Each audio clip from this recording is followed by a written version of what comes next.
دا ویډیو صرف د زنانو د پاره ده. هغو زنانو د پاره د چا چې ورکوټي ماشومان وي او کله هم چې خپل ماشوم ته پی ورکړي نو دا ماشوم دا پی دوباره راوټې کوي یا دا ماشوم ډیره زیاته جړا کوي یا د دې ماشوم په خېټه کې ډیر زیات درد جوړیږي د ګیس د وجې کم ته چې انفرټایل کولیک ویل شي. نو په دې دوران کې مور او پلار ډیر زیات پریشانوي چې زمونږ ماشوم ته څه مسله ده. خو په دې دوران کې ماشوم ته څه مسله نه وي. په دې دوران کې صرف د یو خبره احتیاط کول ضروری وي، خاص کر کې مور د پاره چې د دې خبره احتیاط کوي نو تاسو ماشوم ته به دا درې تکلیفونه هرگز نه محسوسيږي. نو د دې تکلیفونو نه بچ کېدو لپاره زه تاسو ته یو داسې طریقه ښیم چې هغه ته موږ په میډیکل کې برفینګ ایکسرسایز ویل شو. یعنی کله هم چې مور ماشوم ته پی ورکوي نو په داسې طریقه د ماشوم ته پی ورکوي چې د هغه سر د معدې نه اوچت وي. یعنی کله هم چې ماشوم پیروي نو په هغې دوران کې ماشوم د پیو سره سره هوا هم تیریږي او کله چې د ماشوم هوا تیره شي نو هغه معدې ته لاړه شي.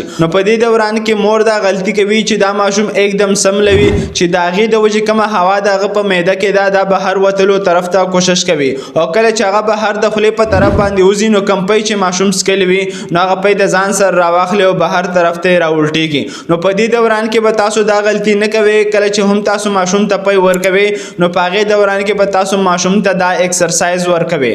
نو کله هم چې تاسو ماشوم ته پی ورکړئ نو تاسو به دا ماشوم په خپل ولي باندې کې لکه څنګه تاسو ته په تصویر کې لیدی شي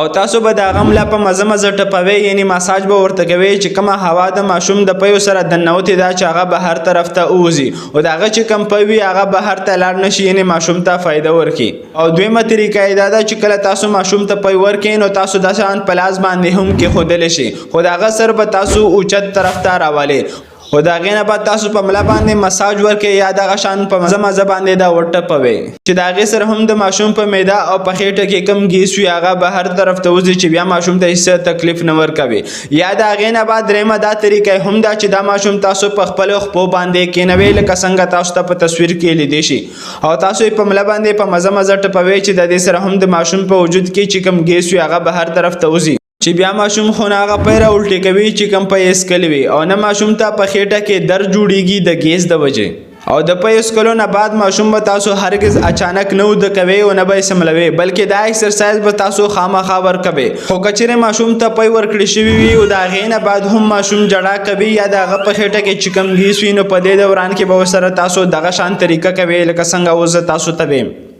نو تاسو به ماشوم دغه شان په لاس کې راوالی او تاسو به ورته ملا په مزه مزه ټپوئ چې د هغې د وجې کم ګیس د هغه په کولمو کې دننوي چې بهر وتلو طرف ته کوشش کوي نو د هغه ګیس به بهر ووځي او د هغې د وجې چې کم درد په هغه باندې راځي کم ته چې انفرټایل کولیک ویل شي نو هغه درد به په ماشوم باندې نه راځي او جړا به نه کوي.